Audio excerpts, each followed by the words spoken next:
Salve, salve, galerinha, tudo bem? Estamos de volta. Mais uma vez vamos dando sequência aos nossos estudos. Agora nós vamos falar especificamente sobre um tema mais próximo dos nossos estudos relacionados à América Latina, mais próximo no tempo. Estamos falando aqui agora do período da década de 90, os anos 2000 e, como não é aula de história, nós vamos fazer, na verdade, um levantamento das ações e dos impactos que o espaço latino-americano, e aí entra a geografia, nós não vamos estudar aqui a fundo os detalhes da história, mas nós vamos entender e compreender todos esses eventos históricos, de que maneira que eles influenciaram na transformação ou nas transformações de ações e eventos que influenciaram na política, na economia, no social, aqui no subcontinente América Latina. De cara, já de início, falo para vocês aquela dica de sempre. Pega aí o seu caderno, pega aí a sua caneta, o seu lápis, faça as anotações, aponte aí os tópicos, os pontos mais importantes. Vão aparecer informações aí ao lado, né, nos slides. Então, tome nota de tudo isso e qualquer dúvida, só tirar lá na plataforma. Tudo bem? Então, vou diminuir aqui a minha presença, a minha participação. Desculpa aí, porque de vez em quando vai aparecer um barulho forte. Esse barulho está relacionado ao vento aí que está fazendo destruindo alguma coisa aqui em casa. Então, nós vamos falar sobre os sistemas políticos na América Latina. Na verdade, para entrar nesse tópico, nós vamos ter que recordar algumas coisas que vocês estudaram já comigo lá nas aulas anteriores. Vimos que a América Latina passou por um processo de colonização que tem uma série de características que eu não vou precisar falar para vocês, porque vocês já sabem. Nesse processo de colonização do tipo exploração, algumas características marcantes e peculiares nós tivemos por conta disso.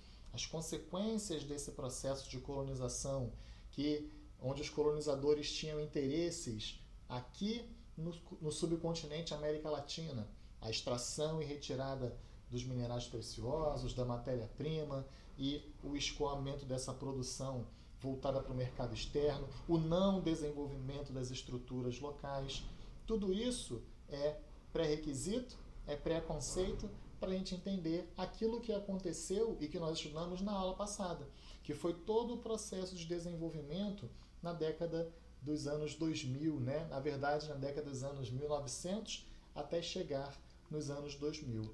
Então, nós vimos que muito também, né, por conta do processo de independência, fim do período colonial e aprofundado, né, esse processo de endividamento nos governos militares, nós tivemos um crescimento da dívida externa bastante significativo, nós tivemos o descontrole do processo inflacionário, o preço dos produtos, dos alimentos, né, tal qual nós temos aí nos dias de hoje, inclusive, né, esse descontrole na economia, só que à época esse descontrole era ainda maior, né, dos preços dos alimentos, dos produtos de maneira geral, e um freio ao crescimento econômico que os países da América Latina vinham conseguindo ter a partir do momento que iniciaram um processo de industrialização.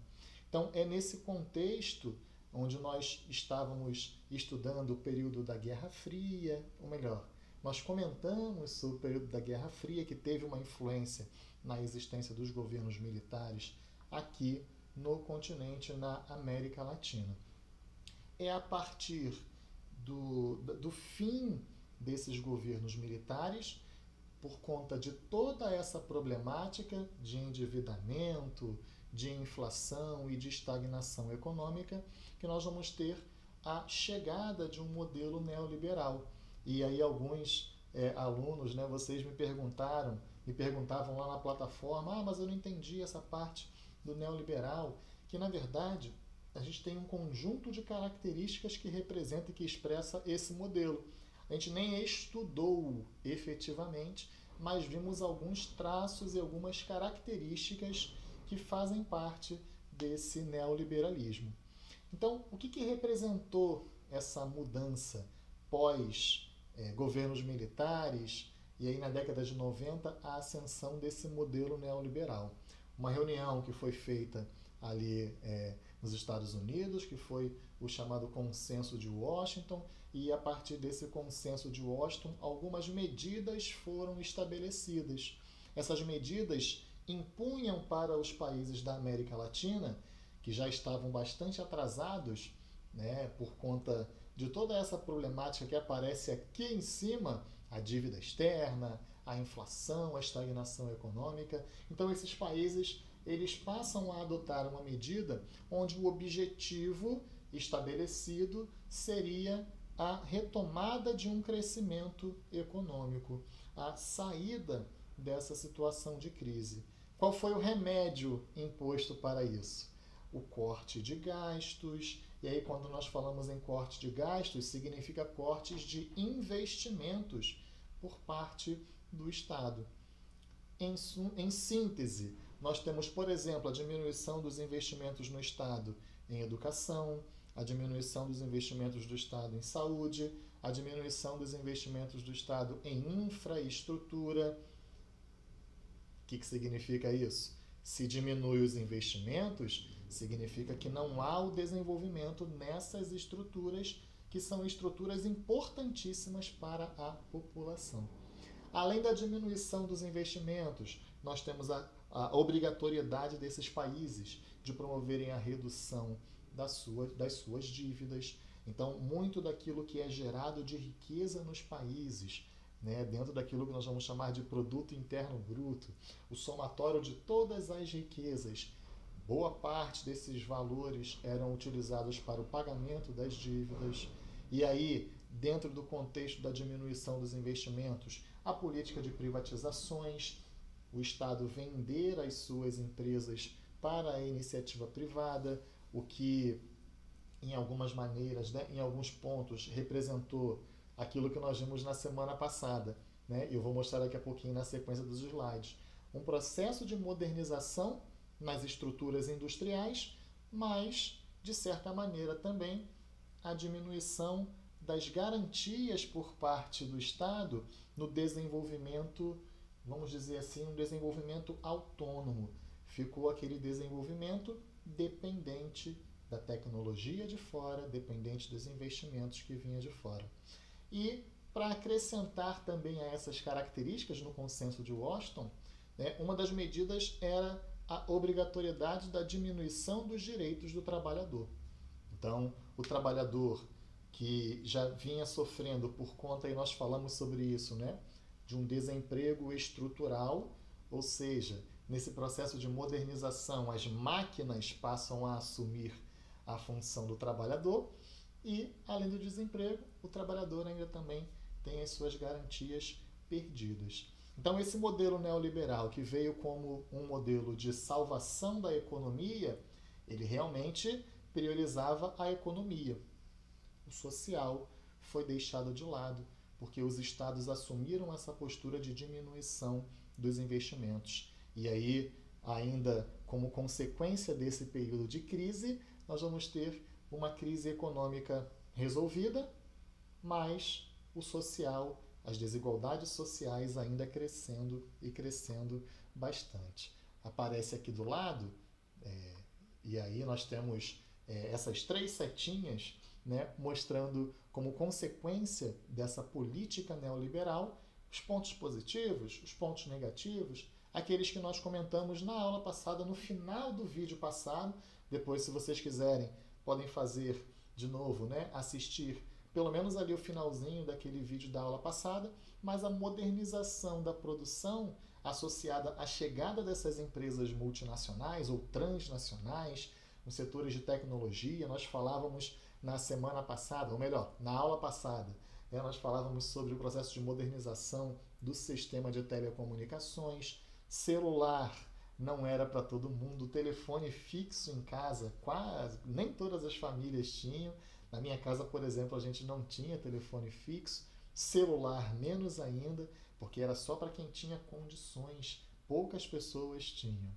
Então, esse processo de modernização facilitou o acesso a bens, tecnologia.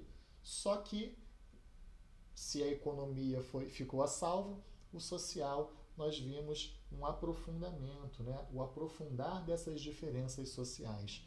Porque os países na América Latina permaneciam dependentes economicamente falando dos investimentos, a sua economia no setor agroexportador basicamente, e as desigualdades sociais ficaram cada vez mais gritantes dentro dessa lógica. E aí nós temos essa charge que vai ilustrar bem aquilo que a gente está falando, né, em relação a essas desigualdades. Nós temos aqui, né, essa charge que está escrito nesse balão de texto aqui. Conforme combinado, bom apetite. Né? Washington, escrito aqui como se fosse numa espécie de crachá. E aí o Zé está aqui sendo uma postura ali meio que reclamando, né? Aí do lado ali, ó, não adianta reclamar. É o consenso de Washington. Então, essa charge vai expressar essa crítica, porque o que foi definido no consenso de Washington era a salvação nos aspectos econômicos, porém, olha ali a desigualdade no prato. Né? Enquanto para uns comida farta, para outros sobram os ossos, as migalhas. Então essa é uma crítica, uma das críticas, né, que são feitas em relação a esse modelo neoliberal que existiu e persistiu no subcontinente América Latina. Aí, dentro de toda essa problemática, nós vamos ter no continente, no subcontinente, na América Latina, todo um movimento que vai ser chamado de a Onda Rosa. Esse a Onda Rosa representou aquilo como se fosse uma brincadeira, como se fosse uma comparação, porque o que se falava durante o período do mundo bipolar, durante o período da Guerra Fria, era que haveria um perigo vermelho, né, na ascensão dos governos socialistas, nesse risco que nem se configurou efetivamente na América Latina. E aí, nos anos 2000, nós tivemos a ascensão do que foi chamado de a Onda Rosa, que na verdade eram esses governos de cunho progressista, governos de cunho popular, os governos da chamada esquerda, que vão assumir o governo em alguns países, né, na América Latina.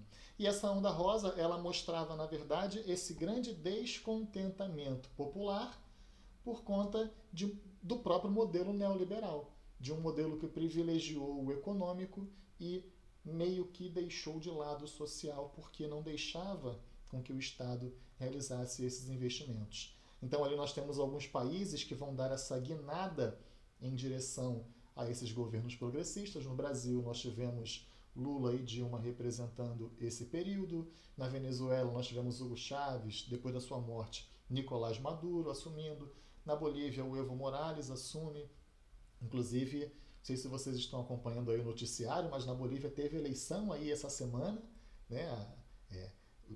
Tá em contagem ainda, mas novamente eles tiveram aí o retorno dos governos progressistas na eleição do Arce. Nós tivemos na Argentina a Cristina Kirchner assumindo também nesse contexto de a Onda Rosa. No Uruguai, o José Mujica, o Pepe Mujica, que também hoje saiu a notícia, né, mas ele já havia anunciado antes, de que ele deixa ali o seu cargo no Senado e vai se dedicar à família, também representando ali esse movimento, né, a Onda Rosa. Então, o que nós temos na América Latina é uma guinada à esquerda, uma guinada para os governos progressistas, que demonstra exatamente isso que a gente comentou, uma rejeição ao modelo econômico neoliberal. Não tem essa de diminuição do Estado, não tem essa de diminuição dos investimentos. É importante que se realize esses investimentos no social para a resolução também dos problemas econômicos. Então, na verdade, não é que eles deixam de ser governos que investam no desenvolvimento econômico, mas são governos que têm um cunho, que têm um olhar muito mais voltado para o social. Inclusive, com a melhoria dos investimentos por parte do Estado nesses setores que são setores-chave, na infraestrutura, investimentos em saúde, investimentos em educação, que representariam justamente essa melhoria nos índices econômicos e também nos índices sociais, que foi efetivamente o que aconteceu na América Latina.